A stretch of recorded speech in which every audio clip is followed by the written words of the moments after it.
Welcome, one and all. This is the Peace Dealer, and this is another amazing and exciting episode of Peace Talk, where I get the opportunity to interview very gifted spiritualists or very gifted personalities who decide to share their gifts to the world or who just decide to share their mind.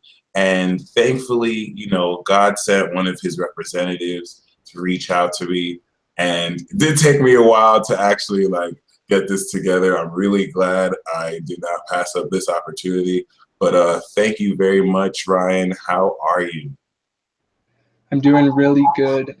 It's like this eclipse has just activated so much. Um, the only thing that I can think of is that we've sort of been preparing for this eclipse for years and years and years. And now that it's finally happened, everything's going through the roof. So many dots are connecting. And I'm just in a really inspired place. And there could not be a better time than now to do this peace talk. So thanks for having me. Thank you for joining. It's kind of crazy. Like, as far as the timing, you're so correct. Like, everything is just coming together. And I know someone like you you see how everything's tying together. So that's profound in its own right.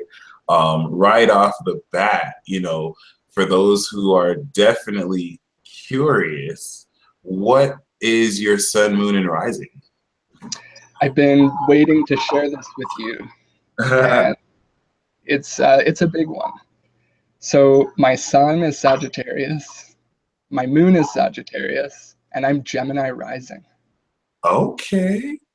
So I'm facing off with myself on a daily basis. You're Um, Gemini rising. So your sun's in the seventh house. wouldn't it be? Oh yeah, yeah. Nice. How's the sound? You can hear me, right? Um, yeah, I can hear you perfect. I think my sun's actually in the sixth. I don't do too much research into the houses, but it has helped me a Okay, lot. yeah. No, that I was gonna. I'm glad you mentioned that because I wanted to know if you were a sixth house Sag or a seventh house Sag. Um, I'm almost 100% certain I'm a six, but I actually have Mercury and Mars in Sag as well. And oh, with nice. the moon, sun, Mercury, and Mars, it's like almost conjunct, actually. They're only a few degrees apart each one. And that has been like the reason why astrology, why I can speak that language, No, and why I sort of have a duty to work with it, because that stellium in Sagittarius gives me like really clear vision. yeah. And I sort of unlocked it through astrology. And yeah, so much came through today. I have we might have to do two peace talks. I have so much content to share and to bring to the table, but I want to keep this as natural as possible as well. Honor the moment, honor the synchronicities, and just start by thanking you for like bringing in some integrity with the new moon ceremonies and stuff you've been doing. You Thank brought in some of the sages and the smudges and the different tools that you can use to really harness energy, and no one's really doing that. So kudos to you for bringing in that sacredness, because it's so huge with the energies we're working with. They're millennia old, they're ancient energies. And so you're really doing the right thing, inspiring people with that type of wisdom for sure. And I don't even know what I'm doing really. Mm-hmm. I really just kind of yeah. I look forward to gaining that knowledge though. That'll really fill in the blanks. But yeah, what was your moon again? Sag, sun and moon, Sun and and then Gemini rising. oh my goodness. So like I'm facing off on the axis, right? I've read that often your rising sign can actually be more influential than your sun and moon. Oh yeah. So another thing to thank you for, you opened my awareness to the concept that Geminis have evil twins. And you said yours sort of like tracks people down in the dream state and maybe goes on a few dates or whatever. Yeah. So that brought a huge portion of clarity to my own journey. I didn't know I had an evil twin, but I had encountered it previously. And then it clicked and I was like, okay, it's my Gemini rising. Nice. Yeah, it's important because Gemini risings as well will split the duality of the light and dark portions. And it's very powerful for Sagittarius because you represent the creator already. So the dark side of the Sagittarius literally gives you insight and shows you that which is hidden. It's very magical, actually. I'm very glad you mentioned that because that's ironically what Saturn and Sagittarius is going through with its transit as well, which is quite interesting. Cool. But yeah, I like that you're a Sagittarius and you go by Ryan Sage, you know, definitely very you make sense, right? But how would you I guess the first thing to ask really is what do you do? First of all, you are like a super magi. So I feel like I definitely will have you back on because just by talking to you and having you on here, like everyone who's watching this video and involved, like your life's about to change. Like they really magical like that. I'm just gonna let you know. Amazing. Yeah, I can totally confirm that your life's about to change as well. This whole Gemini Sagittarius axis, we're facing off, man, and it's been a long time coming.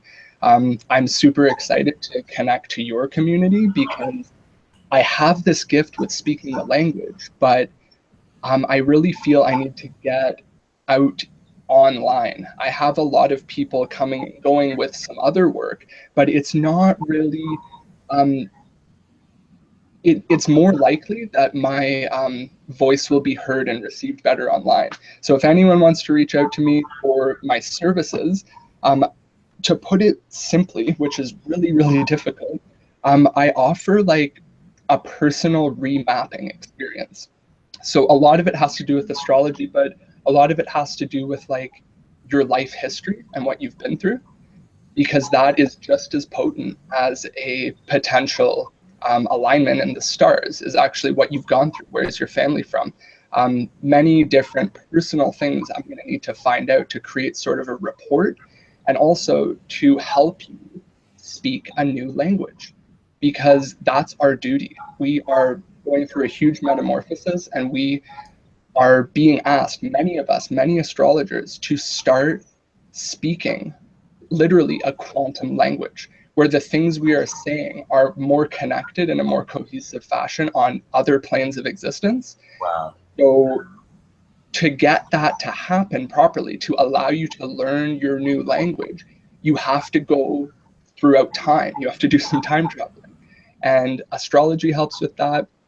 Mayan astrology is really helpful. I feel Mayan really brings a good balancing frequency. Do you know your Mayan sign by chance? No. Okay, so yeah, maybe we'll get into that another time, but that's really helped me because we know like Western tropical astrology is very scientific, right? So if you can provide any sort of balancing factor to that, you're looking at a very healthy relationship with the stars and all of this wisdom. The Mayans did a lot of earth-based ceremonial work. So this is a very grounded feminine energy of astrology. And it's very colorful. You're getting archetypes like dog and monkey and star and moon, and you're working with just different concepts. And it's a really nice way to round it all off.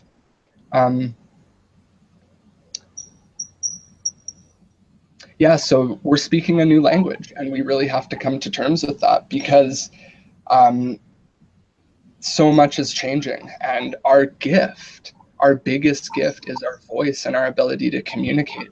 I'm also a musician, so a lot of my awareness has to do with that, how sound actually affects people. So if our greatest gift is language and our ability to communicate, why are we just sort of blabbing on about what is obvious? We need to get much more creative with how we're communicating with each other.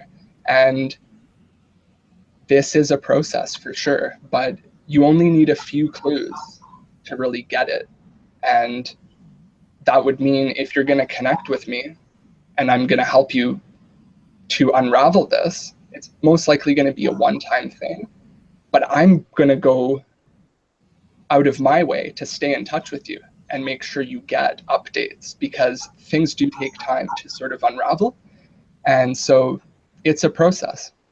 But the process is to learn it all for yourself and get your own language in the works.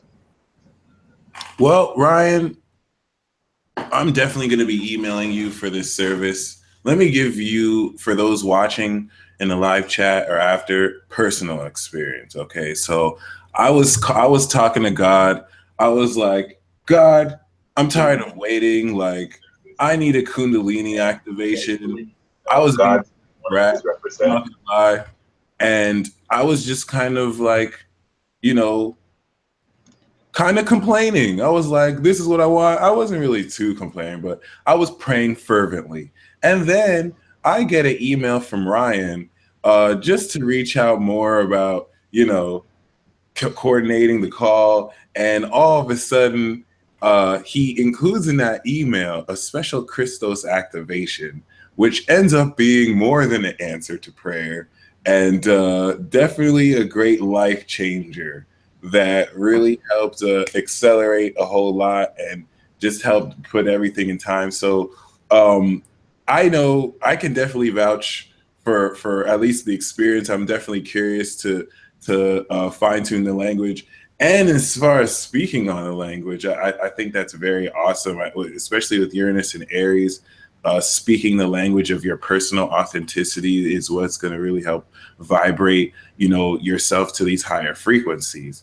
I'm going to ask you at the very end of this broadcast how people can contact you, but I do have a link to your website and Facebook page below for those who are wanting the link already. But yeah, I hate to change. I hope I didn't change the subject too much, but could you lightly speak a little bit on this Christos activation? I know it had to do with Santos Bonacci. So Yeah. So another Aries, right?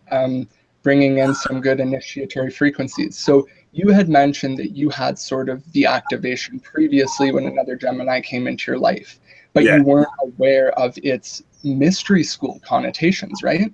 yes, So when we bridge that world, like if you're eating healthy, exercising, meditating, you're raising some of that energy naturally.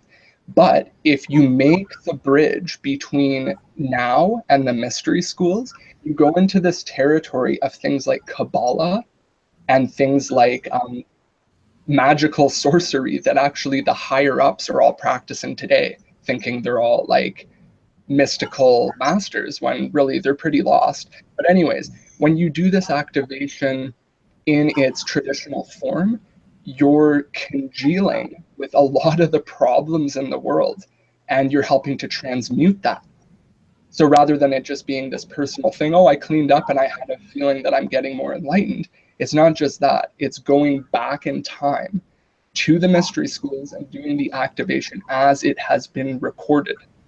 And when you do this, you're connecting with way more powerful archetypes and you're becoming more resonant with some of the issues in the world. What I was saying about like the Freemasons and the people practicing Kabbalah, a yeah, lot of Hollywood is doing that stuff. So anyways, the activation, what's happening is there is a secretion process in your brain. And one of the secretions actually contains DMT.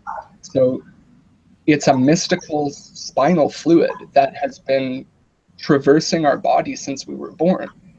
But the thing about it is, if you're practicing the wrong types of behavior during these crucial timing frequencies, and the crucial timing frequency is when the moon enters your sun sign, which you were born under. When that activation happens in the sky, a seed is created. And if you're just a super healthy spiritual person and you have sex on that day, or you go out and drink with your friends, you have just demolished that seed. So this is also the return of the prodigal son. Just the whole idea of raising up the energy, heaving up to heaven. The process is very detailed, but the whole point is to make it freely available to whoever needs it because it's so essential. And this could be the only thing that you need to do is to raise the seed. And as you're raising the seed, you're actually bursting each chakra with a super ancient energy. And a lot of the viewers will probably have heard of the 144,000 saved souls or twin flames or whatever. Well, all that's referring to is if you add up the numbers of petals on the lotus flowers of the Hindu chakra system multiplied by the 1,000-petal crown lotus, you get 144,000. So this number is in like biblical texts, and it just shows the people writing books like the Bible, they were aware of the interplay of everything, and a lot of it was done for control. But you had mentioned in a few talks ago the idea of astrology being condemned in the Bible. So the Bible actually is do you know the meme "Do you even lift"? Mm-hmm. Yeah, like, bro, do you even lift? And that evolved into "Dost thou even hoist?"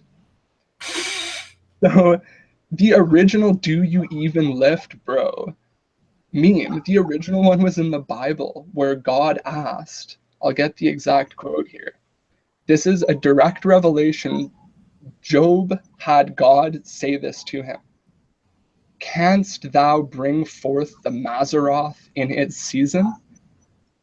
Oh my! And the Mazzaroth is the zodiac. You can look it up. So in the Bible, God is saying, like, bro, do you even lift? Can you bring forth the Mazzaroth in its season? It's like one of the first challenges. The Bible is asking you, can you master astrology? And it's not even the Bible. The Bible is saying God said this. Can you master astrology? Can you work with these energies because they're so powerful? So Can I interrupt you here? yeah. You mentioned something very important because I really feel like the way things were twisted, the Bible never outright condemned astrology or really psychics and tarot. Like I feel like even the way you just explained it, it's the people who kind of twisted the interpretation of the narrative. Like they would take a verse and they'd be like, "Oh, see, this means astrology is bad." When you just proved that God's out here like waiting for people to master this. You know what I'm saying? Yeah, and another thing about that is it's very interesting. Like, because you're Gemini and I'm Sagittarius, like there is such a strong energy, but also an energy to try and like make me forget what I need to say here. It's very, very beautiful. I It think just it's the dark twin. I think it's that yeah, dark it is. twin. So with the whole condemnation stuff, we can just transmute that whole argument. The Bible is asking you, do you have what it takes for astrology? But the real thing to pay attention to is any holy text was filtered through the hand and the mind of a human being. So no matter what, it's highly unlikely that you're going to find very much pure truth, word of God stuff in the Bible or any other book. It's very equally a product of the people who wrote it. Amen. That's very true. What else do you feel as far as divination and how this, not necessarily as far as if it's condemned, but how do you feel about how divination has evolved? And I can answer more like how you should treat it. yes, that's Very present. So you should treat it like you have this power, but you should be equally satisfied with not using that power. And you can sort of form a relationship to it that way. It's just as powerful to not reach to divination that's as so it is to.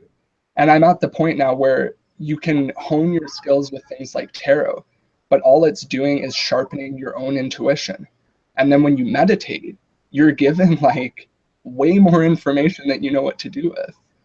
So there really is no need for divining. I don't think it's dangerous. I think you can get sort of carried away with it and rely on it a little too heavily, but that's really the only danger. And again, it's only showing you that your intuition is actually the real divination tool. true. True facts. True facts. Wow. Well, what do you how long have you been on this spiritual journey? I'm sorry. I always just get amazed when I deal with the Sagittarian energy. It's just so very refreshing, you know, like I get to really experience the like I can always have these divine thoughts, but it's always nice to see it expressed with the full knowledge, you know. I can start to see more of the completion aspect of these energies. But what really got you on your spiritual path, and yeah, how did you do what you do? Well, my earliest memory, I was jumping up and down on the bed, and I was like maybe 4 or 5, and my entire visual field was illuminated with these translucent, flickering objects that were like iridescent and beautiful, rich colors. And that's like my first memory, one of my first, if not the first. So it was at least established to me that I was different from an early age. And another one of my early memories, I was absolutely terrified of dying. I would like cry myself to sleep for many years when I was young, still like 8 or 9, 10, maybe even more 11 and 12. Maybe not 12, but really terrified of death. But um, also at a very young age, I learned that plants can alter your consciousness. So at that time, I also started to really feel like school was an area where there was so much rejection. So I started to withdraw, got more interested in things like binaural audio by the time I was more like 15. And um, then like I had some experiences with plant teachers, which actually took me on journeys. So it came through very gradual and natural. But the real key for what happened to me was in 2011. I actually left my body in a full on out of body experience. And from that moment on, when I came back, I was 150% devoted to spending every interaction towards awakening conversations and awareness about the fact that this physical world is the tip of the iceberg. There is so much in the spiritual dimensions that is untapped and that is crying out to be expressed. Explored. Yeah, Wow. and then That's after like a that, true adventure. yeah, you asked where it started. So that's where it started. I actually left this place and came running back. Um, You are a true Sagittarius. Wow, that's amazing. And that's really, and that's what I love about the whole Sagittarian vibration. It gives you like sight. Like I feel like you guys are the only ones who really see things, because Pisces will see energies, and maybe even Scorpio can see energies, but you're able to see it with discernment, almost like you see it, the true meaning of things. And yeah, it's like we're coming from the center of the galaxy, right? That galactic center. So if yes, anything, it actually came through the other day. Geminis are the most lost. They're all the way back looking at the galactic center, right? feels And then like everyone else is a little bit closer to the galactic center. But it's Geminis who are all the way out, furthest possible, facing it. So it's really cool that you have that relationship. You're looking at the galactic center. we're lost. Shit. Yeah. The Gemini connection has been so immense just over the last like 4 years. Key people, Geminis. And then the only other one that is in resonance for like, okay, this is like destiny stuff is Virgo. And we're now in Virgo. So yeah, it's like the whole Mother Mary, just virgin femininity is like what has been totally messed with, but is the key to us rediscovering everything. That makes sense that Gemini is lost. I guess that's why the truth is so hard to find. But at the same time, it's like, uh, damn. I got the vision of the movie Clueless, and I always felt that the movie Clueless was the main character was a Sagittarius, and that other dude was probably a Gemini. I thought there was the kind of like duality between being plugged in and knowing everything versus just not even just being completely clueless to what's going on around you.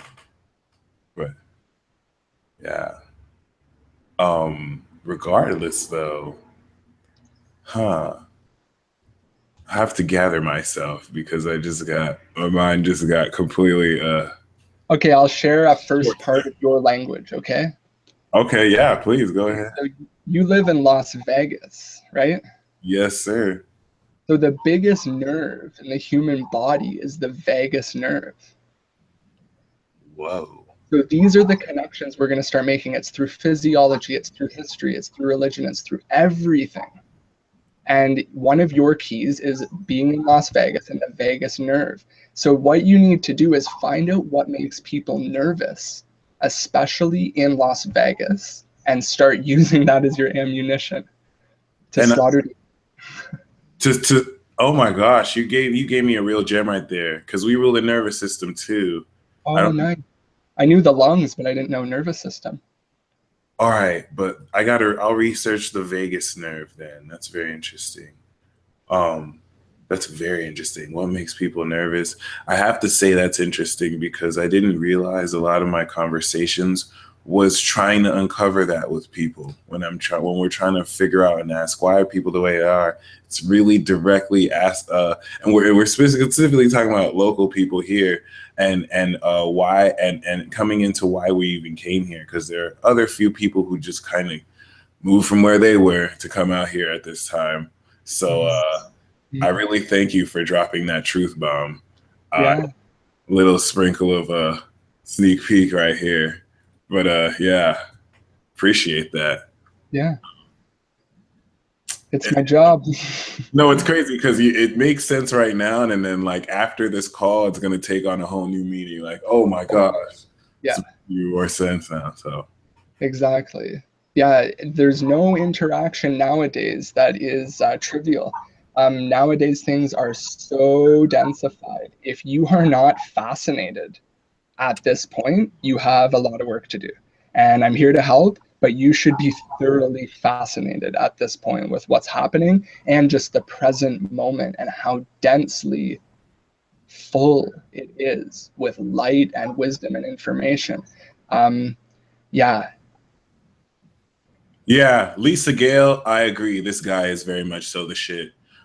Could you talk more about these other worlds? Because this is something that I've known, but I wasn't able to really speak on because I've never astral traveled. So I don't like to speak too much of what I don't know. You know what I'm saying? I've just always known that like this is barely the tip of that. Like there's so much more worlds we have to traverse and that it's just as real as here. So hearing you actually say that with experience, you know what I'm saying?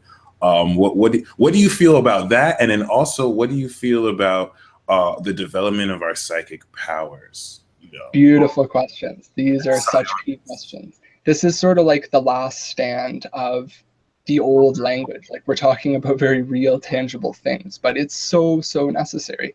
yeah, Um, we'll go with the first question, astral traveling in different dimensions. So I used to be very, very geared towards like getting out of the 3D, but then it naturally formed into an all-inclusive space where you are fully grounded in the 3D when you are experiencing the other dimensions. So actually more bodily awareness is key. Vegan diet, cleaning up, get a connection with the animals that we share this planet with. And these are the things that are going to root you in a compassionate, loving space. And that's what's actually going to open up the other dimensions. Because all the other dimensions are is inspiration of who you're supposed to connect to and what you're supposed to connect to them about. wow, Everything else would just be like entertainment. And that's cool. A lot of you are going to get tons of entertainment. And that's a beautiful part of it too, because we need encouragement that everything is beautiful and that love does conquer all. We need a lot of encouragement. And in this information age, creator creatress will bombard you with some beautiful otherworldly stuff to sort of reward you for your patience and all your hard work. So you're going to get what you want, what you need. And then the second question about our higher faculties. Yes. So definitely diet, that's huge. Researching different plants and how they can affect you and heal you, that's a huge part of it. The botanical queendom, the plant kingdom, and just taking good care of your physical body is a huge part of it. But also, you can only do so much. You're hardwired in many ways, and you can't be shaming yourself or putting yourself down for failure. Um, you've probably already done enough of that, and so that's a beautiful part. So this is like an invitation to really accept who you are, but just become more conscious of what you're putting into your body. Melatonin is great. If anyone's on any sleeping medication, get off of that right now. Your only thing for sleep aid is your natural secretion of melatonin by your pineal gland. And that can be rebooted within a week. If you start taking melatonin, you don't want to take it long term. Just take it, it reboots your circadian rhythm. And then the cycle of the sun is healing your sleep wake cycles on a daily basis.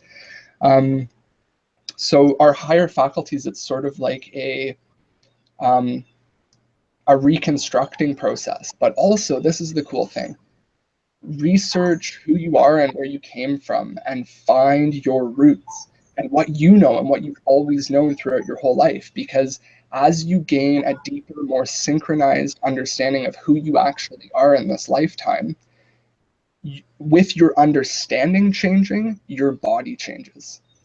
So basically, the avenues that you can go to refining your um, higher faculties, it's just as infinite as you are. Wow. So trust your intuition, and just, it's really all about learning. The more you're learning, the more of the stagnation you're burning away. And that's really all you have to do. And also, like, prayer is great and everything, and that's a lot of my work is prayer work, but it's coming to me now as more of quantum activism. We don't just want to pray for resolution, we want to be actively experiencing what we are praying for in the moment, and then down the road as dots connect further. So yeah. That's beautiful. I definitely can tell you've mastered a connection with your higher spark. I really, I really do get the sense that you have a special connection to the Creator. Indeed, um, I would really like your insight on how you perceive the whole notion of a pantheon or a creator or multiple creators or software developers. And also, on top of that, damn it. Okay, well, let's just ask this one for now. And like, what do you really? Oh, yes.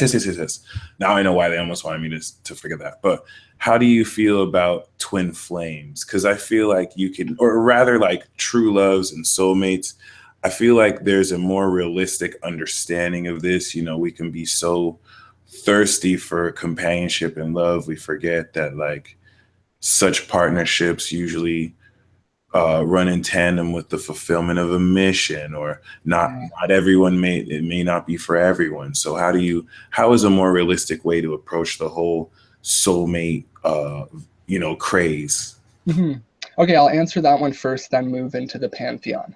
So when it comes to love, there are these connections, and some of them are, like, by definition twin flame connections. But for the sake of like flexibility and our evolution, that term is just one term for the umbrella of what are known as divine partnerships.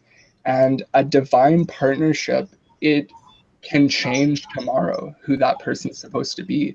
The whole question of destiny, That's so interesting. I Yeah. feel we have a lot of wiggle room on our journey, and based on what we're choosing to create with, I do feel we can sort of redefine who we're supposed to be with on a daily basis. But then again, there are these solid connections that will destroy that write up of how it works, and they're destined from day one, right? So it doesn't really matter because we're all the same. And the most important thing you can do is really like love yourself and find the most authentic qualities about yourself, because that's what's going to bring you into a place where you're ready to share that love.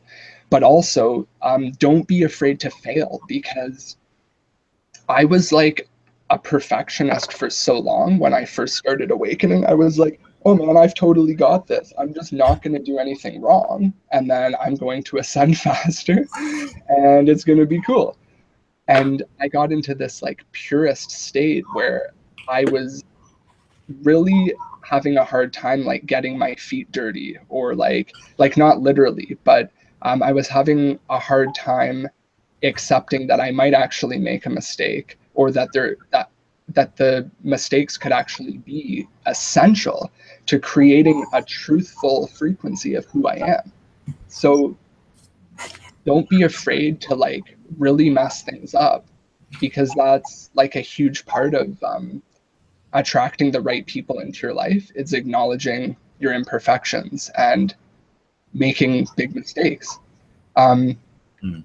but as for like the whole concept of like lovers and all of that, I feel that there are sort of like gatekeepers allowing these people to connect. And these could be plants, they could be individual stars, they could be segments of society. So rather than just this eternal love, to people and their hearts connecting, I feel there's also, and this brings in the whole mission thing, there are like subcultures that need healing. So these two people have to come together in order to address that subculture. Or there is some sort of spiritual energy that needs to be expressed. So people are coming together specifically to like clear something. So it's so multifaceted, and I hope that um, there's really nothing concrete coming from me right now, because it is the most difficult and evolving topic to get into. Yeah. Um, yeah. So there's just so many aspects, so many influences, so many reasons why you would be coming together with someone. And a twin flame connection is no better than a connection to heal all the police officers on the planet or something, right? Yes, that's So so true. yeah, so we have to be like so open to the vastness of why lovers come together, so that we can like let go of this whole romantic notion of twin flames. Well, who cares if it's a twin flame? It could be something equally fiery for your experience. Yeah. So I think it's something we really have to get past, is the whole twin flame soulmate thing. And Yeah. then getting into the whole creator force. Basically, creator creatress is a unified frequency, and it expresses itself in thousands of other gods and thousands of other beings. And we have lessons to receive of creator acting through, let's say, Shiva or Ganesh or Jesus or Krishna, whoever. We can have those lessons where creator is acting through that. But this is the thing, every god that there is has the tendency to want to be the god, the ultimate god. Mm. So you have to be very careful. If you're working with Ganesh, you have to have a serious confirmation procedure to make sure Ganesh isn't trying to get you to worship Ganesh as the Oh, wow. god. So That's real. you That's really have to be discerning, because God will always touch in as that infinite energy. yeah. No, we're not working with this deity anymore. They're trying to get you to worship them as the only creator, and every single god will do this. It is their tendency. It's why you're warned about this, like in the Bible, like do not worship idols, do not serve any other god than me. It's because there is truth to that. But that book was written in the age of Aries, which is like back in like during Alexander the Great and the fall of Rome and all of this. I don't know if my timing is correct, but the zodiacal great age of Aries, given all of the ancestral stagnation, was like, yeah, a mean and jealous god for sure. But we still got some of the rules and the lessons, which the kernel of truth there is the deity, God can work through it for certain practices and certain quests that you need to go on because your soul is in resonance with this certain other god. Anything can be a god, but there are the ones, the historical gods. Lots of Hindu ones, lots of traditional ones in any culture you look. But I guess the point was the age of Aries was where we learned these lessons in a really like hardcore way. And then the age of Pisces, which is when the New Testament was written, we now have this benevolent Jesus figure who's like, yo, man, be nice to people and stuff. Turn the other cheek and love your brother, love your neighbor. Yet it was still so much duality. And that's why we have all these references to bread and fish in the Bible. It's talking about the Pisces and Virgo zodiac axis. And that's the time, the age of Pisces, where the Bible was written. So the Bible is like just like an astrology document of how to heal your body and do activations. And every sacred text contains mostly this information because this is the only real strong information. When you want to talk about the heavens, it's like astrology mixed with physiology and allegory and metaphor. So just to sort of recap there, the whole idea of a creator is like we really honestly cannot experience the highest God because the closest thing you could think of is like the yin yang symbol, just perfectly balanced. And with that perfect balance comes some really beautiful lessons and some really hardcore lessons. And then the only other thing is you could be worshiping a false god, which God will sometimes work through in order to convey lessons that are in resonance with you. I totally agree. Yeah. And sorry, you just got me so excited and I saw another comment. Brianne Mendez says, this guy is living in 4017. That's hilarious. I can totally believe that.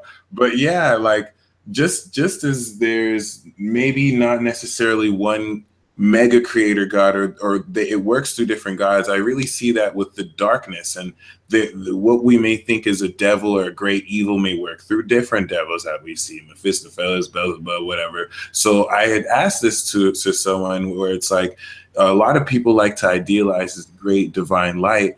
Is there a great darkness that is equal to it? That would just be the mother. There's only the mother and the father. The mother and the father. So the mother most likely is going to be the one that wants to crack you open in some really deep transformative Kali energy of death, destruction, and just that emotional waters. That seems to me to be Mama's job. But again, we have to learn to always flip the mirror. For example, the word Medusa, the snake-headed goddess who turns people to stone, that's where we get the word medicine and meditation. Wow. So we always have to be ready to flip that mirror in every situation. So when you've got creator or a dark aspect of creation putting you through hell, there is going to be a plethora of language and jokes and so much quality material in any experience. It's not even about it being light or dark or good or evil. It's only going to be an expression that you're allowing to happen. So it really all comes back to you. That's so beautiful. And you know, I like that you brought the mother and the father. I've heard someone who's more into the Ifa and Santeria practices tell me that there really is no God and the devil. It's just like it's just one energy, and it could be pure and it could be dark too, but they're still connected. Mm. But regardless of how that may be interpreted, how do you feel about certain doctrine by Gnostics or Luciferians or Satanists, where I don't think those three groups believe the same thing? And I could be wrong here, but I think the narrative with that is God is actually the devil, and in the Garden of Eden, Sophia gave knowledge to Adam and Eve symbolically to help us kind of escape out of here.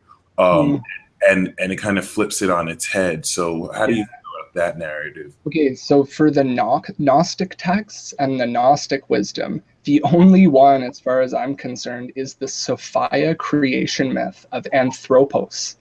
This is the real key that the Gnostics had, which was Sophia was an aeon at the center of a galactic world. She dreamt humanity and cast humanity out, because that's what eons do. They create worlds and then they throw them out to go be alive. Wow. And what Sophia did was she was so caring. She wanted to find humanity. And Anthropos, this spiritual creation of hers, she wanted to see, whoa, what happened to Anthropos? I love them so much. I want to see their progress. So she left her center of where all the aeons congregate and create. And when she left, she wasn't supposed to leave, and she began to cool and densify, and she became the planet Earth. And so we're living on our creator. But then again, there's the higher creator that created Sophia, right? Um, So yeah, that's as far as it goes for like the Gnostic teachings. But here's the thing about like God is good and evil, and he flips a coin every morning and sees what he's going to do. Well, there is truly a plan going on here.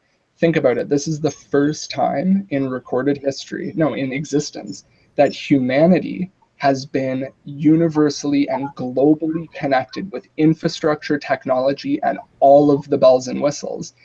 You can say, well, in Atlantis, they were telepathically doing it, right? Well, it doesn't matter, because the world needs a cohesive web where you can fly to any location, you can drive to any location, you can connect and reharmonize this whole humanity thing. And the only way that we could create this global infrastructure was with a whole lot of sacrifice. And now that we have the internet and global infrastructure, the whole physical world is, for lack of a better word, obsolete. It's like we have everything we needed. The Industrial Revolution has created a complete web on the planet. And this is where all of this stagnation was birthed. It was in that process. So since we've gotten past that, as soon as we acknowledge that, we can click into the truth that global infrastructure is here, humanity's physical mission is complete, and we can now do the work with absolutely no limitations. But we have to realize that that's where the good comes in with all of the evil, because to fully wrap a species around an entire planet like we have done, it caused a lot of conflict. And who knows what came in and intervened, but there was and still is so much stagnation in the ancestral bloodlines of every person. And we have the duty to go back in time and find out where we're coming from, what problems emerge that we could even be slightly related to, and yeah. start working to transmute. We have to own them. And then another thing about astrology and why it's so powerful. Okay, if I'm sitting here, every star that shines is converging at the same point. If I'm sitting here, every star is still converging at the same point. So we have like this quantum field of starlight that is so dense and so present. And that's like what we need to be working with. And we need to work with it in a way that, if it is miraculous and you think it's impossible, that's where you want to start. Uh, and we have to bring in checks and balances into what we're doing, why we're doing it, how influential is it going to be, is it going to stir things up too fast, and like we really have so much relearning and reformulating of our understanding and our language. And another example of language, if something pops into your reality 3 times, that's a message for you. Also, your zodiac number 2, but 3. If you notice, oh my God, that has happened for the 3rd time, that's a clue for you to extrapolate on that in whatever way you can. And like, here's an example. The word rescue, also, if you break it down, it has the words re-cue, like you're queuing again, re-cue, rescue. And then if you twist it a little bit more, you get Rex you. So if you're going to rescue yourself, you're going to have to re-cue everything you thought you knew. And it's literally like alignments. That's why astrology is so important. And if you get lost on that journey, it is going to wreck you. So we have to start with, we have to rescue ourselves. And people who think Jesus is going to come rescue them, they are wrecking themselves. So what can we re-cue in terms of our consciousness? We are quantum beings. Our observation is the most powerful thing that we have. What are we paying attention to? So even if you only pay attention to something for 1 second, that is 1 bit in your stream of connecting dots. So how are you going to use that ability? And you're going to get some amazing results as soon as you start getting creative and really participating in quantum activism. Wow. Well, this was just way profound, really quick. A lot of time went past too. It does not feel like 50 minutes just flew by. So let's play this game that I usually play, the 3 questions game. We'll start with you, actually. So you'll ask me a question, I'll answer. I'll ask you a question, you'll answer, and then we'll do it for 2 more rounds back to back. And yeah, you can ask any question that you want. Okay, so the first one, what can you say is your most recent confirmation that things are progressing? Ooh, that was such a beautiful question. I get these confirmations every day. So that is a very good question. But the one that I really do want to cite that I will say is like the most recent confirmation was the email that you sent me and the Moon and Gemini activation that I did, because that really helped. Because even when I was doing it, it just really helped piece together everything. I didn't realize, I was like, is this really working at first? And then it wasn't until 24 hours passed, I realized I did not eat a single thing and I'm not even hungry. And this is everything just kind of clicked into gear, like, oh my gosh, all right. Everything is definitely progressing forward. I started to make more sense of these synchronicities that I've been having. And the most important thing is just really tapping into the authenticity of who spirit is aligning me to be, and the parts of myself that are hard to accept, even though I may not be fully right about it, I'm still walking along. So that was really, it taught me there's still a long way to go, but something that you said in the beginning that was important to just kind of like enjoy the process and enjoy the experience firsthand. I would like to speak a second on the ferocity that is needed. We need to be channeling our rage and our anger in constructive ways, and we need to learn what it feels like to really harness the rage. That's a frequency that we've been trained very well to fear it and to not look at it. But we need to form a new relationship with rage, because it is our rage that can actually penetrate some of the deeper spiritual energies that are causing problems on the planet. If a really awoken person gets really mad, that is a very powerful frequency, but you can harness it with skill, and you can transmit it rather than just let it explode and then it causes more damage. So that's a huge part. And then before we get into more questions, I just wanted to bring up the term spiritual bypassing has been coming up a lot lately. And so what I have to say about that is, for those of you who don't know, basically it's using spirituality to not look at your actual issues. Oh, if I just stay positive and pray and do all the spiritual work, then I don't have to look at myself. Well, what's actually more of an issue is physical bypassing. I'm probably the first to talk about this. If you're not spending half of your day actively participating in spiritual dimensional goodness, you are physically bypassing your spiritual capacity. If you're Wow. working 8-hour shifts, dude, an 8-hour shift, you just physically bypassed your whole day. Damn. So like we need to like really own up to the fact that we are in hardwired mentalities. Like there is no animal out there that works for more than an hour or two. Animals have got it down with the whole just exist frequency. So yeah, if you hear the term spiritual bypassing, think about physical bypassing, where we're ignoring our spiritual side so we can accumulate physical things or do physical stuff or go to physical places. That's great. That's half of it. Maybe even like 70% of it. I don't know. Maybe we're supposed to be predominantly physical in this incarnation, but most people are not aware that if you're like working on some spiritual stuff once a week or like once a month, that is not even close to enough. You need to be redefining, realigning, and just transmuting and going through revolutions on a regular basis. And if you're not, then you're physical bypassing. You're thinking, well, if I just hold on to this job, or if I do this, or if I do this, it's going to give me the stability. Well, yeah, but are you bypassing?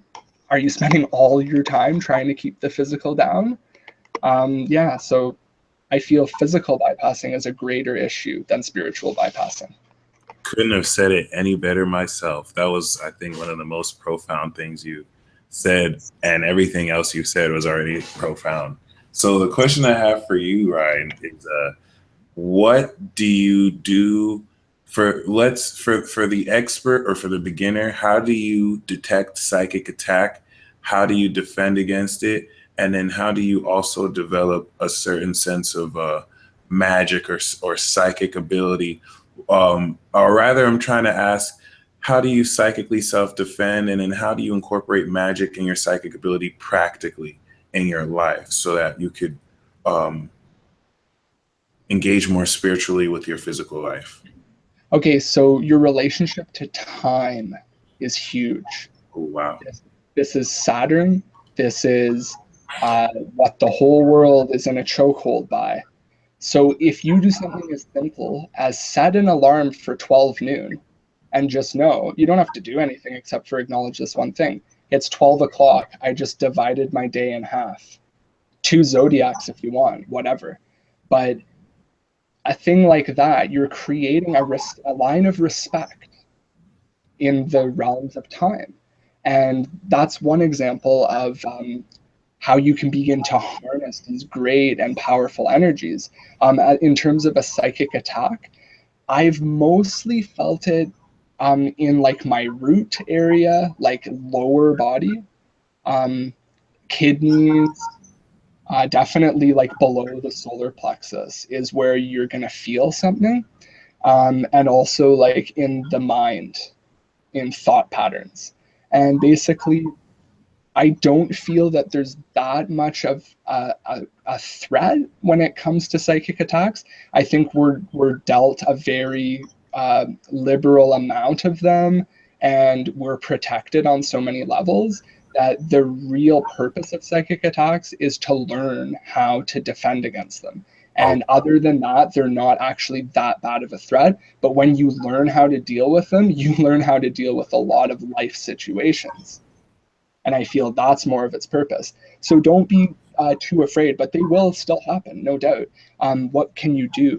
Um, Forming a new connection with your breath, the more grounded and compassionate you are in general, you're going to be holding a better frequency. But again, that is also going to attract stronger enemies. So, what can you do? Find out your relationship to plants. Find out if you're someone who drinks alcohol, check out the website Barnivore. and start drinking only vegan alcohol. Most alcohol has like bones and other animal parts that are used to filter it, and you're messing with a botanical medicine.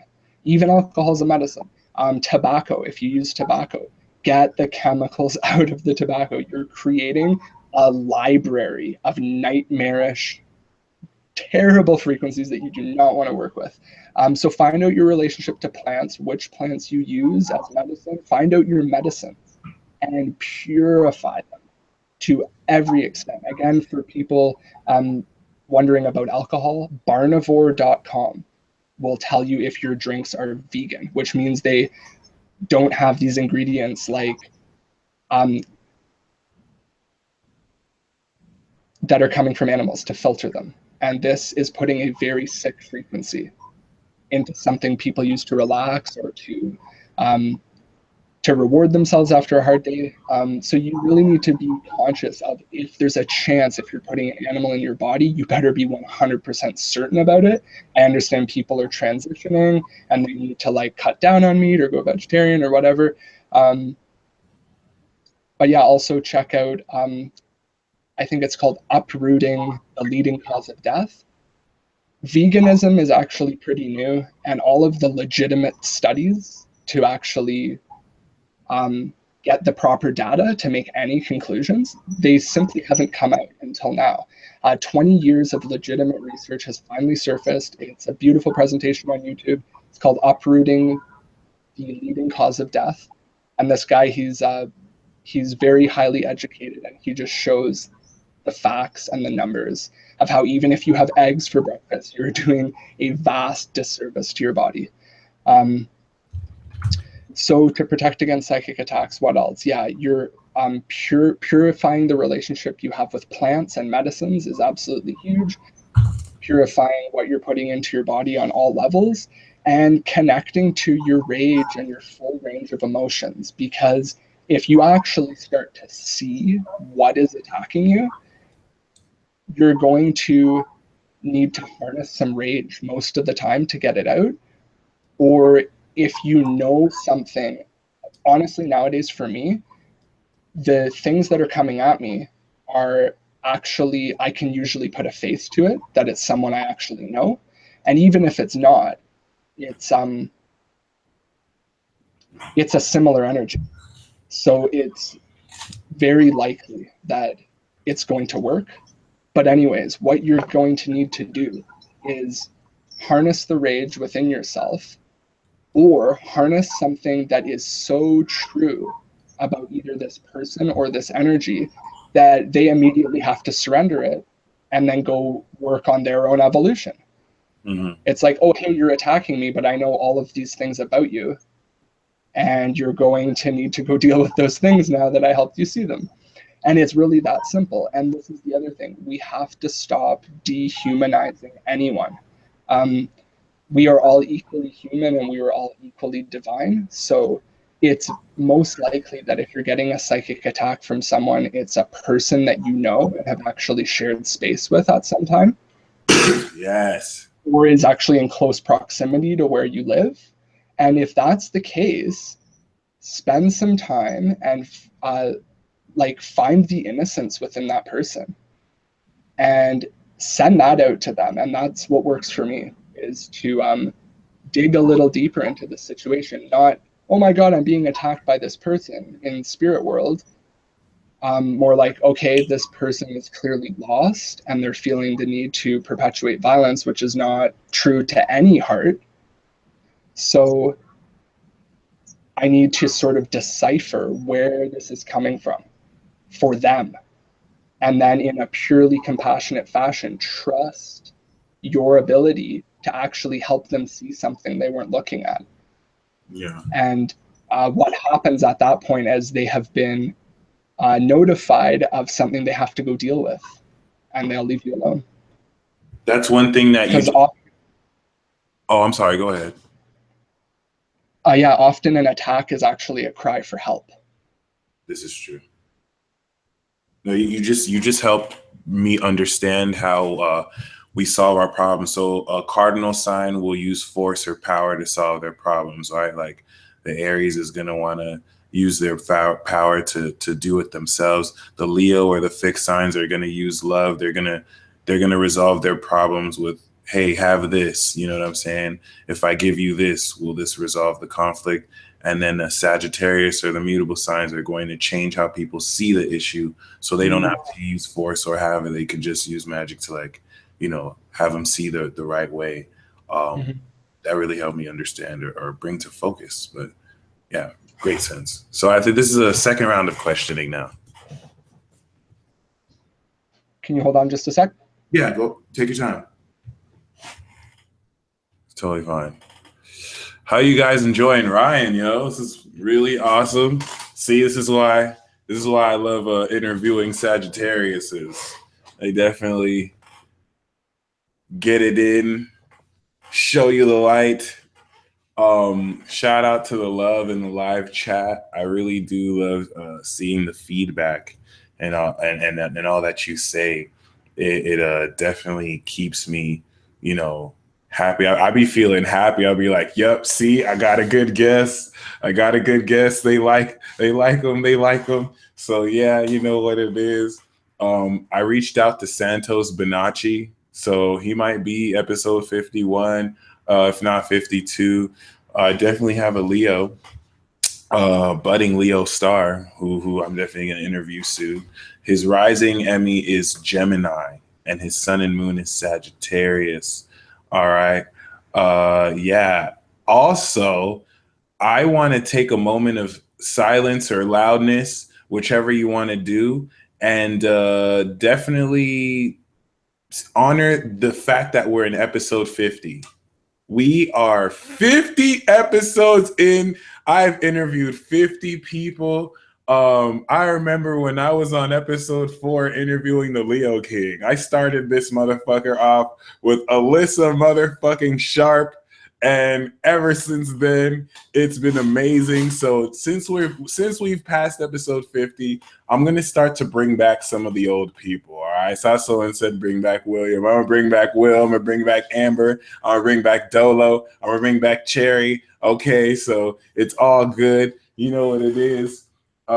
Just so grateful that we've been able to take it this far so far. Oh, and Ryan's back. What it do? Amazing. I just heard about your big 5-0. Are you still there? Yes, sir. Okay, your camera just went off. It'll be back on. Okay, so I just heard that it was your 50th, and I'm 25, and Gemini's obviously the twins, so I just saw right away 25 times 2, 50th episode. And these are like the clues that we're going to find. It's in mathematics, it's in language. And when you're on key, you're going to see things really adding up for sure. So you were born in 93? 91. 91? Yeah. Oh, you're turning 26 this year? Yeah. Oh, that's so awesome. I love the 91 year because it's just so, it complements the 1990 year so well. I love it. I would think so. You would be in December. Oh, but my bad. What was your question? What do you think is the biggest hindrance to people waking up? Oh, this is good to ask because I'm going through this myself. So the biggest hindrance to people waking up is threefold in a sense, to where it's internal, it's external, and then it's also collective. So the first hindrance is not really believing in yourself enough, because when people awaken, they first get a flash and brilliant insight into how amazing they really are, into what the higher vision of their higher self is. This is what inspires someone in the first place to want to even like share their gifts and talents to the world. So kind of having to live up to that expectation, feeling the pressure.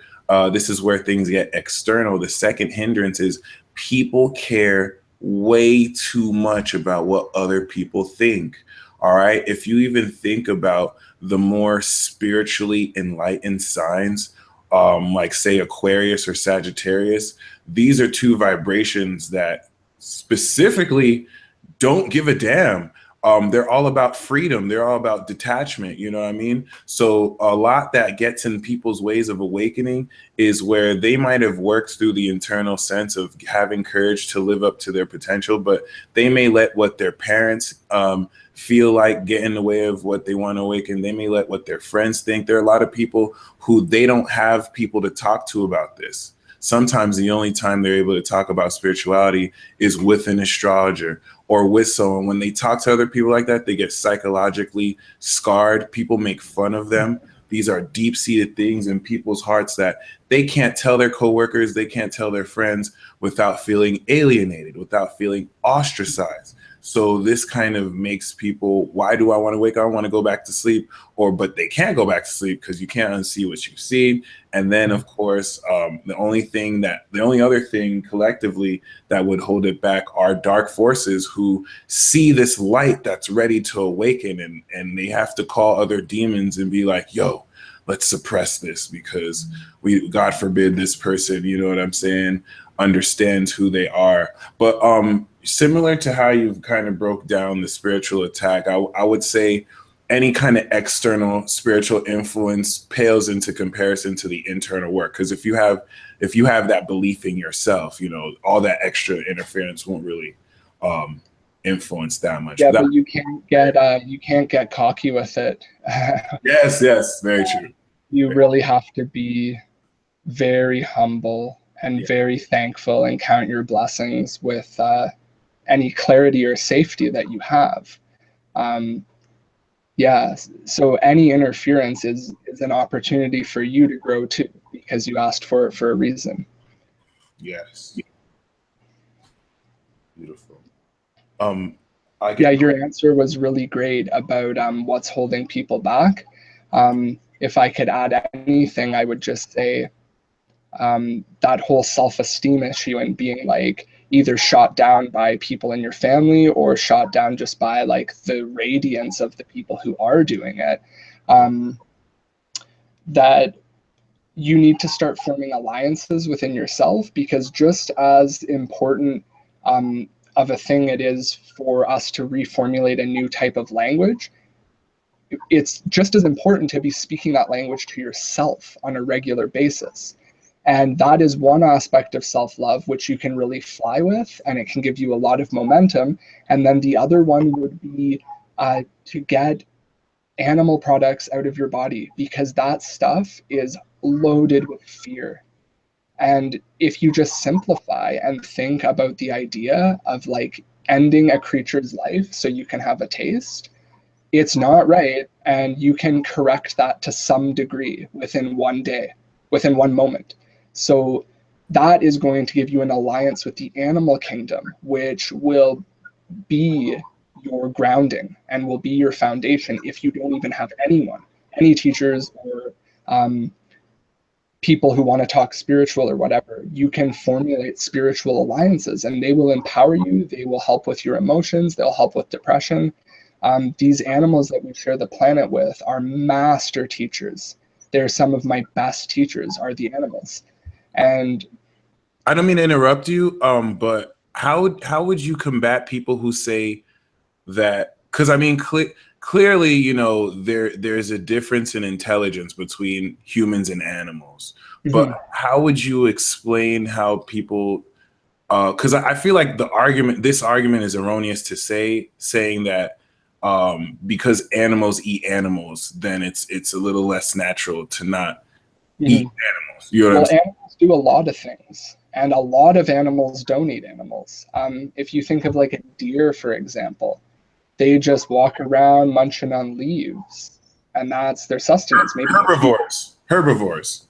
Yeah. So, well, what about the carnivores? The carnivores, yeah, they're a manifestation of an energy that we need to deal with. Are we going to deal with it by saying, "Oh, I see lions kill stuff, I want to kill stuff," or are we going to say, "Wait, maybe the compassionate thing to actually do is realize we are not lions, and how can I reduce the amount of life that I'm taking?" It doesn't matter how you do it, as long as you have the compassion within you to start somewhere or go all the way. It's that compassion you're looking for, because when you have that nerve in you to jump on the opportunity to consume flesh to no end and not make any effort, that's showing a very sad person within. No, there's something about veganism really enlightened me to what the dynamic is all about, because it really taught me that veganism isn't really a whole vegetarian versus meat eating thing. I'm really seeing it as strictly between do you preserve life or are you a killer? Do you take life? So Yeah. it really helped expose this within me too, as far as like, how do I feel? How liberal? I realized I'm very liberal to the taking of life. And that really showed me my Gemini duality. I have the light part that wants to defend it. And then I have the dark part that's like, oh, it's just part of the cycle. You know what I'm saying? Life and death. So, I mean, now I can see very clearly why a sign like Sagittarius is my seventh house. But yeah, it's very revealing and enlightening. I'm wanting to ask myself why instinctually I don't necessarily. It showed me how, like, you can see how people just get it. Like, some people have real connections with life, and it's like you can. The whole notion of taking an animal is like, why would you do that? You know what I'm saying? Versus some people who is just like, I can't see how there's an issue. And then it's like, how, not faking the funk and forcing yourself to feel it versus like actually genuinely feeling that path. But regardless, though, it's important for awareness like this, like you to be speaking out like this, and for you to be bringing out case studies over 20 years that prove the legitimacy of practices like this. Because I mean, I could personally say from experience, everyone I know who is a vegan, they're much healthier for it. You know what I'm saying? I haven't really seen My higher faculties like went through the roof once I went vegan. And I've been shown lessons on a regular basis why that's happening, what fear does. And we have to remember we're quantum beings just as much as we're physical. And if we're going to make one major sacrifice in this life, why not at least experiment with the sacrifice of no more killing? This life isn't meant to be super easy. It's not meant to not be challenging. So there's got to be one major hard decision, at least one. And for a lot of people, I think for everyone, you should at least approach it honestly and try, make some changes for the respect for life and see where it takes you. It's about respecting life. It's just a really honest, compassionate viewpoint. And just because I've gone all the way vegan and I could do that overnight, that doesn't mean that's the ultimate thing. The ultimate thing is caring at all. Start there, and your heart will take you the rest of the way for where you need to go. But to lash out at it, we can't be dehumanizing anyone here. Vegans have a massive clue for everyone. It could be that we are all supposed to be vegan, but it doesn't matter. What matters is that you see what vegans are doing, why they're doing it, and make a change in your life. And the truth will take you the rest of the way for where you need to go. Oh, wow. That's real.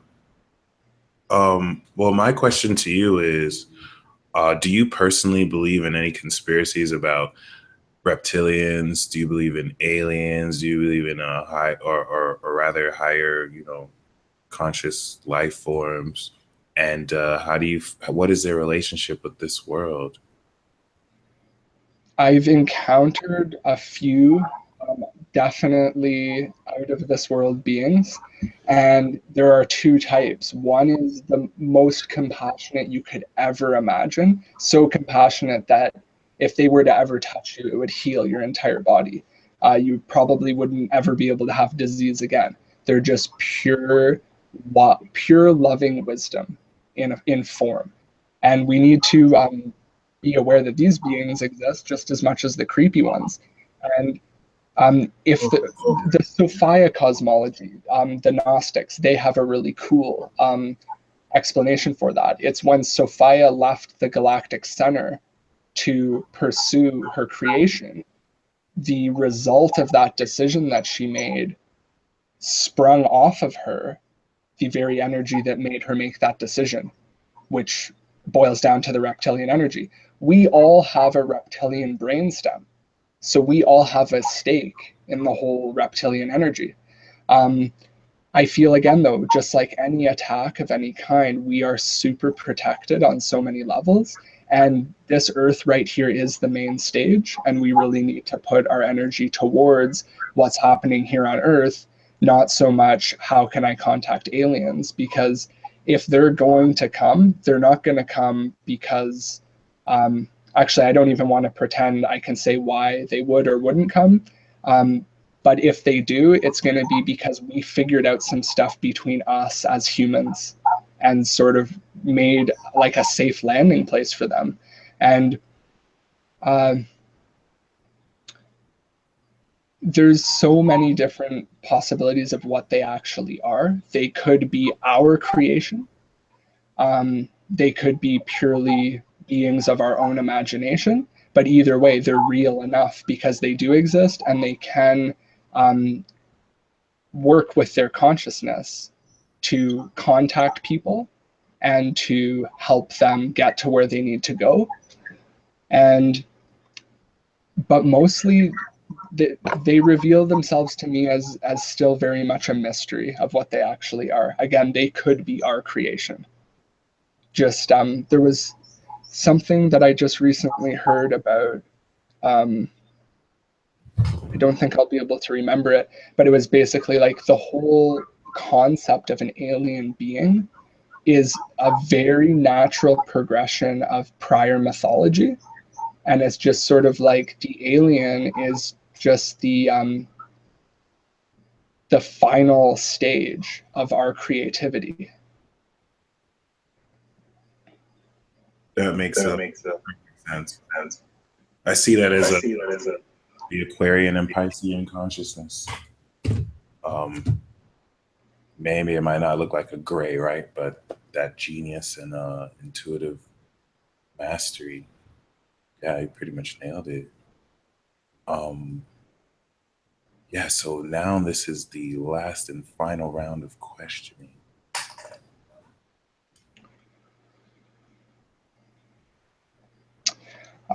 Do you have a connection to a problem on the planet, or one throughout history that you could sort of realize, okay, either like the family that you came from or some spirit connection that you know you have?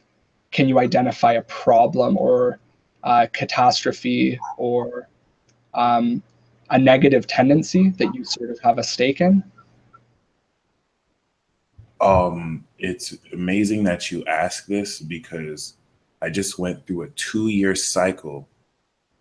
Okay, it was really like a 6-year cycle, 3, but the last 2 years was like to help me answer this question. Because every time I would uncover my past life, I would just get really mad. So it really helped me understand why I had to be a Gemini to kind of like balance both energies. But me having my background in Nigeria and coming from that branch of history, I feel coming from there here is helping me to balance polarity. So the main lesson for me is balance, strict balance between the light and dark. And one the hugest connection that I have is with Osiris, the god of death, and Archangel Michael.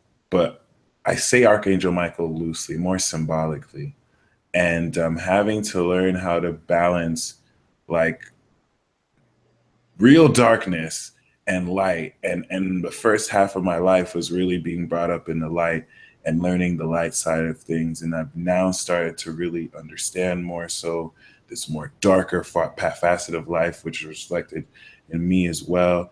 and like why when I engage this part with other people, I actually take in this darkness, similar to a water sign, but how like I'm supposed to use this darkness to understand the darkness in the world, and through that understanding I would know how to use my light. But this is more so learning more how to balance, and I'll learn more about the light, I'll learn about the dark, and now I'm finally ready to like unify both of these wholes and not have them be so dual and polarizing to each other. So definitely thank you for asking that. Yeah. I just wanted to mention sort of what really launched me forward with astrology, because it's been one of the main keys of like sort of receiving synchronized energy and learning that a new language needs to emerge. It's been huge credit to astrology. So I first started watching like Kai Pacha with the Pele Report Oh, and Leo King, and then I found Dolo, and his like depth of how deep he would seek into the energies. It was like, oh my god, it birthed something so new. And so then soon.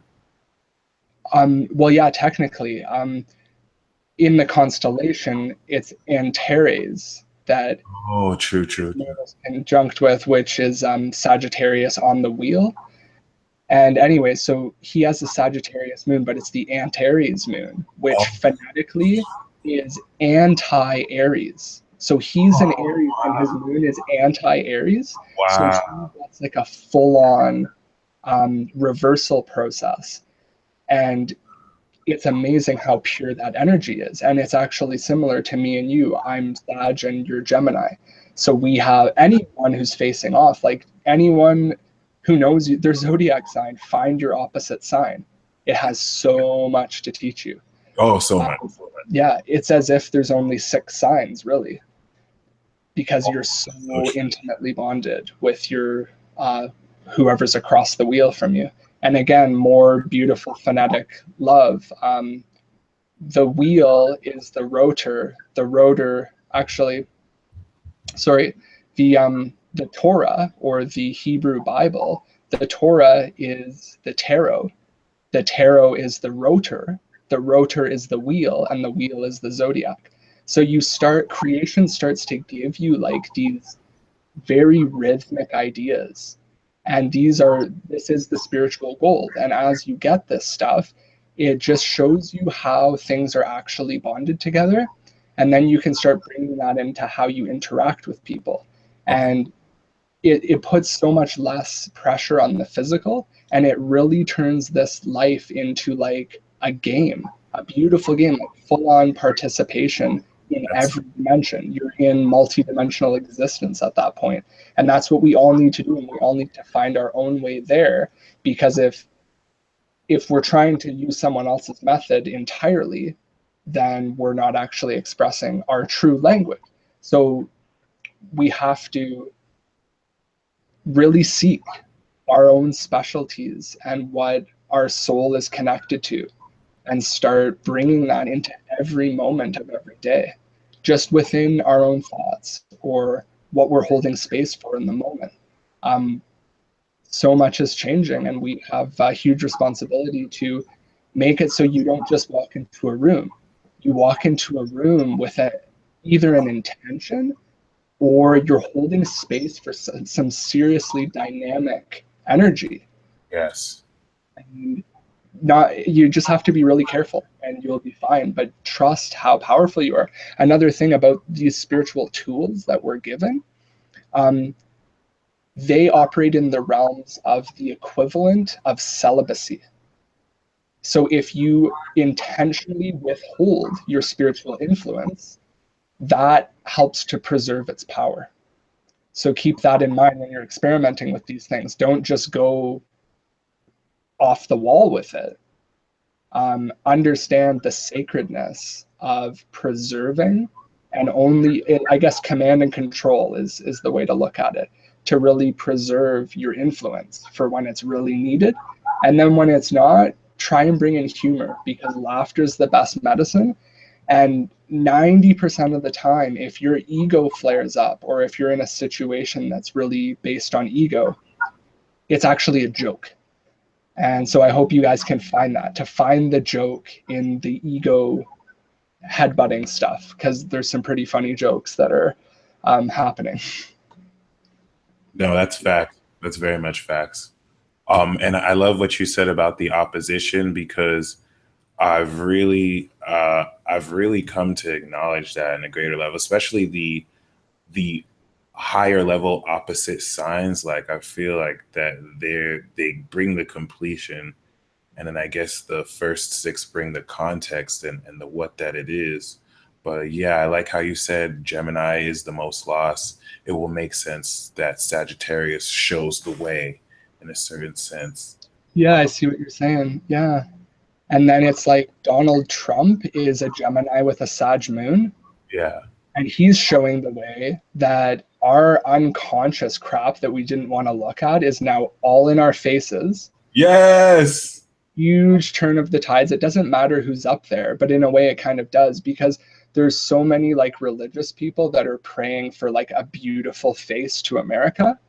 And with Donald Trump getting elected, like a lot of the poison of America is like being transmuted like you wouldn't believe. Like you could even say Lucifer is back in heaven now that Donald Trump is president. It's like that was Lucifer's last trick, was to get Donald Trump to be the face of America. And so Lucifer's back in heaven. He has eternally promised to never challenge God again. We are rolling in some seriously brand new frequencies where Lucifer is the planet Venus, and his role is to create beautiful music. And there's no challenge, there's no fall. All that's over. We built the world. We're here. We have all the infrastructure we need. All of those old paradigms of religious suffering and ideological warped, knotted ancestries, they are just waiting for you to dive into them with your wisdom and transmute them, make some sense of them, and then start putting the little puzzle pieces that you find in your experience into your physical reality. And that's how you bridge worlds. That's how you bridge heaven with earth. And that's what we all have to do. Or that's what a lot of us are going to find ourselves doing, especially astrologers. I pray that there are other ways to do this type of activism, maybe through like more bodily awareness based practices. I'm not really sure what the format it will take, but things are definitely changing. Things are definitely amping up. Like I couldn't even begin to explain the exponential increase that has taken place because of this eclipse. So clean up your body, dive deep into who you are and the metaphors that you have carried since birth, find out where you came from, and start working at formulating quantum awareness and quantum language that is sort of like the voice of your life. Beautiful. I mean, the last question I have for you, man, is the hot seat question I have for everyone. So, what are your three favorite zodiac signs, and what are the three signs that give you the most challenge? And these don't even have to be sun signs, too. If you want to mention it in aspects, you can do that as well.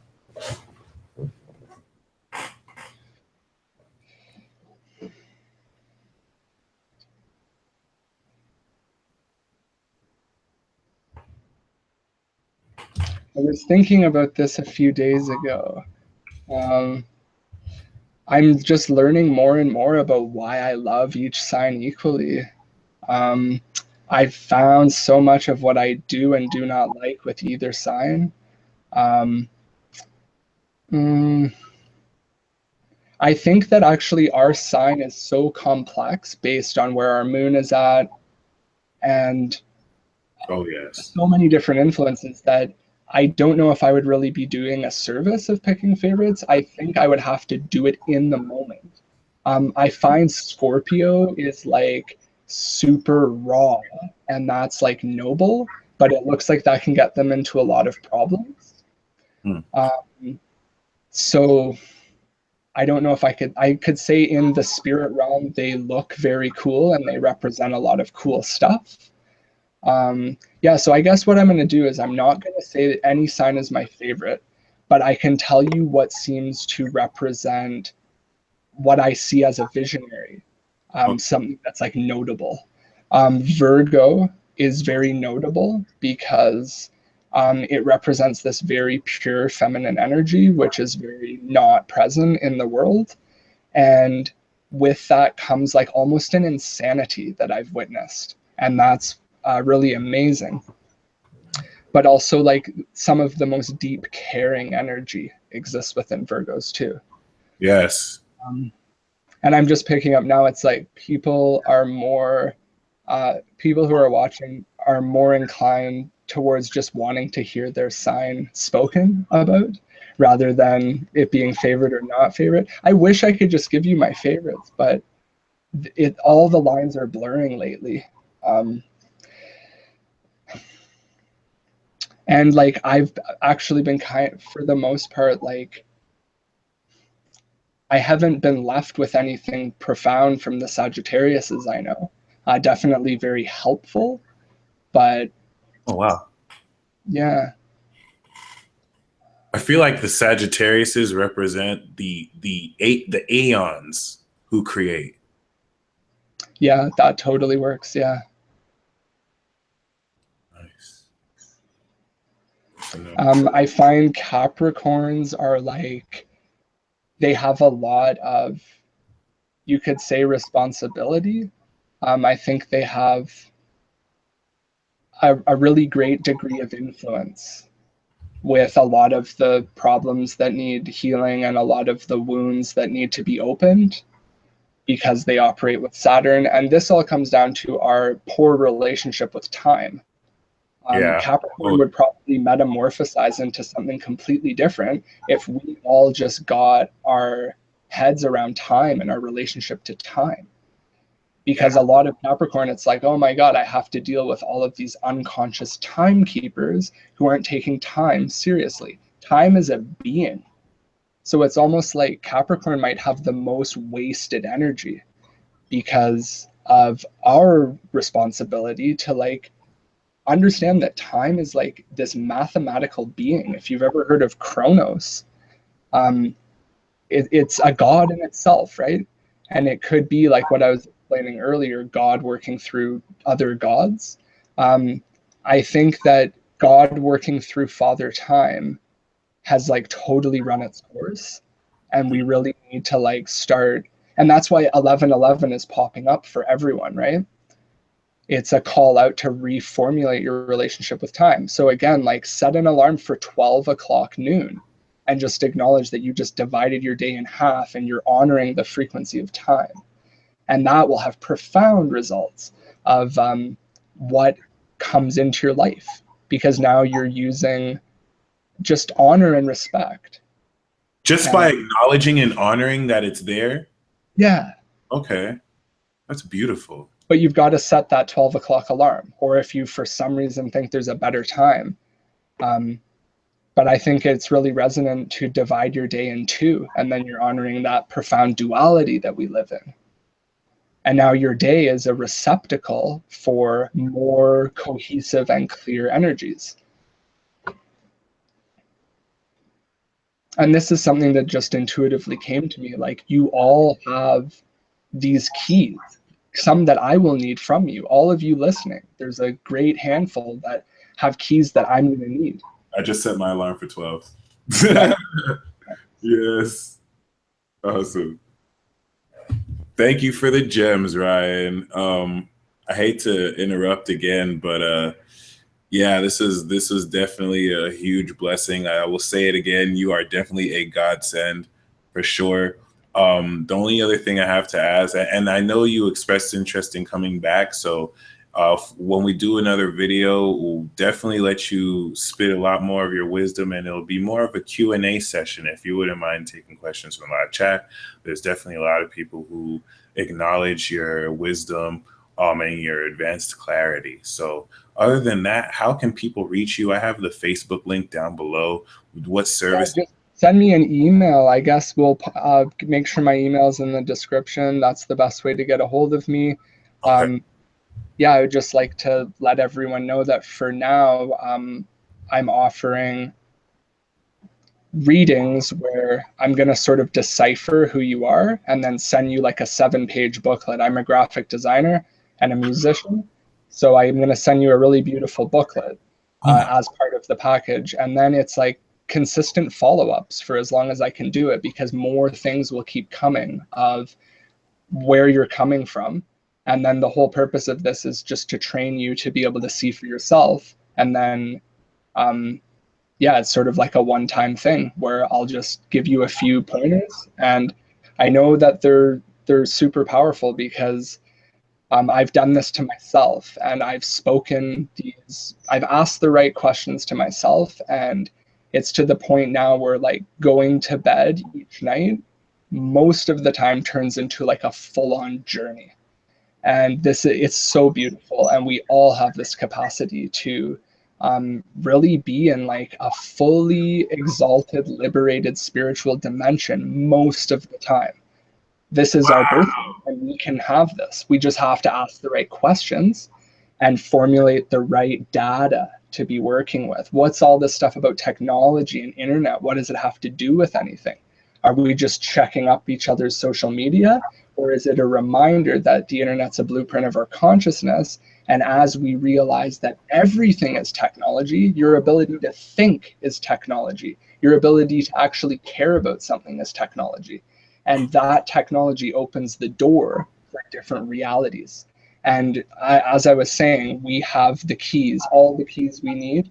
We just have to find them, and they open the door to like full on liberation nonstop. And with that comes like a great set of challenges too, but it's beautiful. And I'm so happy to connect with you in the Peace Dealer community.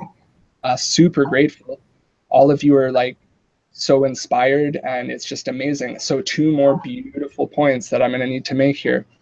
Why is astrology important? Why does it matter? Why does it get any higher standing in the order of any type of spiritual research? Well, this is the thing. If you look at any city, go downtown to any city, there's going to be an old man sitting there with a newspaper. And it doesn't matter who he is. For some reason, in that newspaper is tropical Western astrology. It is the surviving mysticism of the modern era. All the Buddhist stuff, all the Hindu stuff doesn't matter. Not everyone is tuned into it, but everyone knows their star sign, Oh, wow. Western tropical, and every newspaper, at least most of them, is still pushing Western astrology. So by just looking, you can see it is the surviving mysticism, and it knows no bounds. It knows no bounds of religion or anything. It's who's going to pick up that newspaper. It's so widespread. So that's one of the reasons why astrology is like a huge key, and it's part of our collective technology that we're working with. And I had one more thing to share.